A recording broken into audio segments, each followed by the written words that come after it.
We sat down earlier with Secretary of State John Kerry, who was just back from Brussels.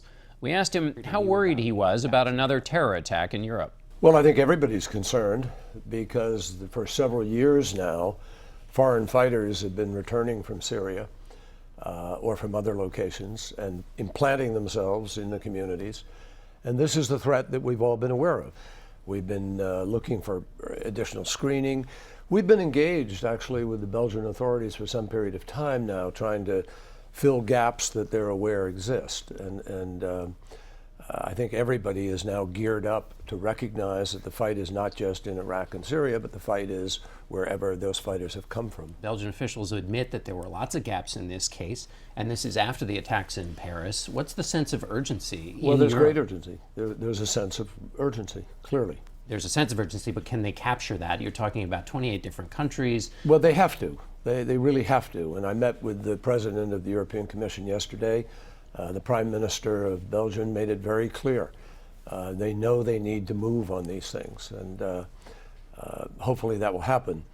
It is essential to the long-term fight against Daesh. But what's important for people to understand is we are making real progress in Iraq and Syria, and I mean real progress. In 2014, when they began to sweep across Iraq, that is when President Obama ordered the initial bombing that stopped them from moving towards Baghdad.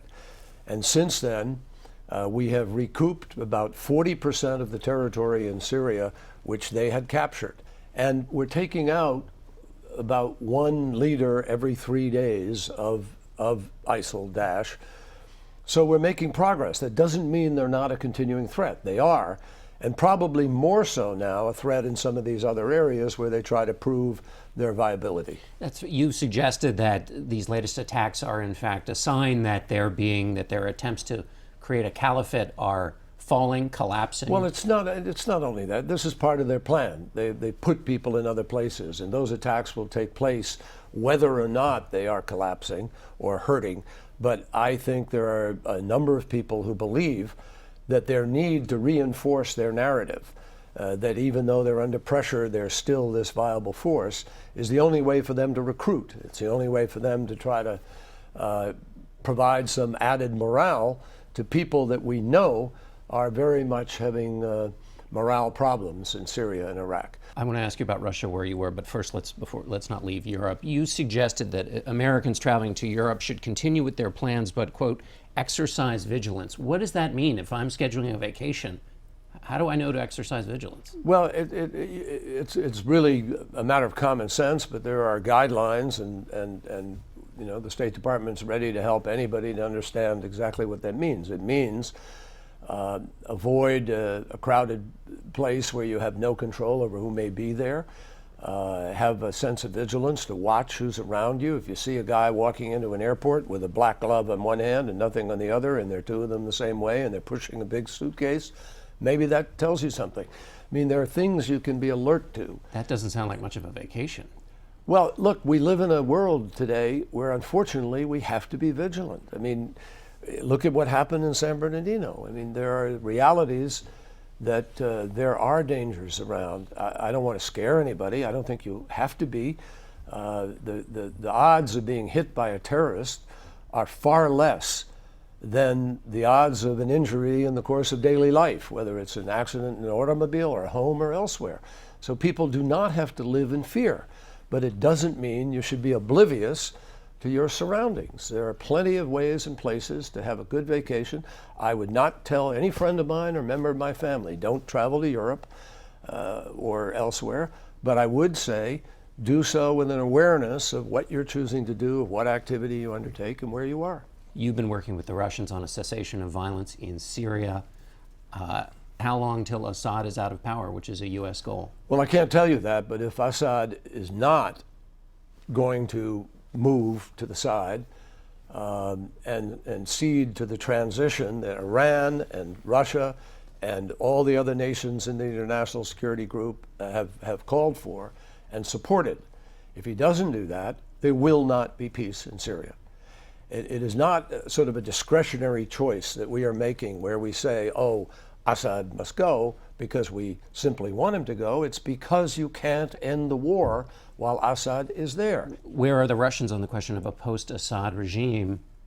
The Russians believe, they're not wedded to Assad. They believe that the Syrian people must decide in the context of this political process. I want to ask you about criticism with respect to Russia. The argument is that Putin has won in Syria, that he has been able to get a foothold in the Middle East because of U.S. policy. Frankly, I find that ridiculous. Russia has had a foothold. Russia built the air defense system of Syria years ago. But they've gotten more of one. Well, so more power, have at it. We have base access in Incirlik in Turkey. We have bases all through the Middle East, in Bahrain, and in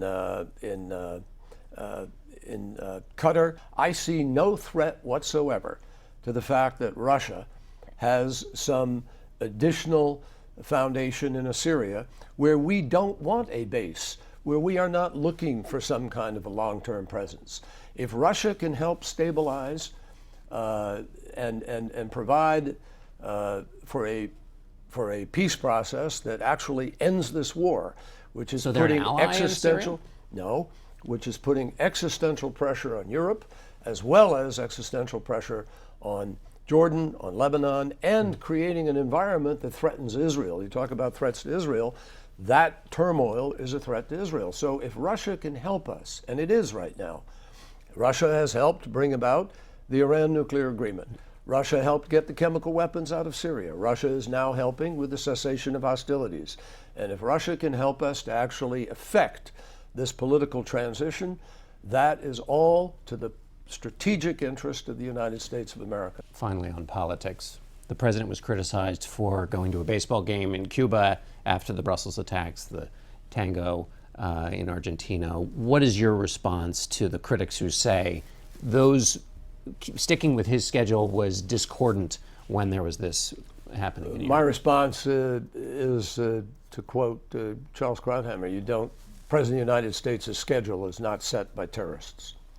The President of the United States has major diplomatic responsibilities. He has to engage with other countries. That was an important part of trying to build a relationship and achieve some of our goals with respect to human rights, with respect to transformation in Syria, in Cuba, and elsewhere. And I think the President, life doesn't stop because one terrible incident takes place in one place. The President responded to it. He talked to the Prime Minister of Belgium from Cuba. So I talked to the Foreign Minister from Cuba. And and an FBI team went to Belgium, is working with them now.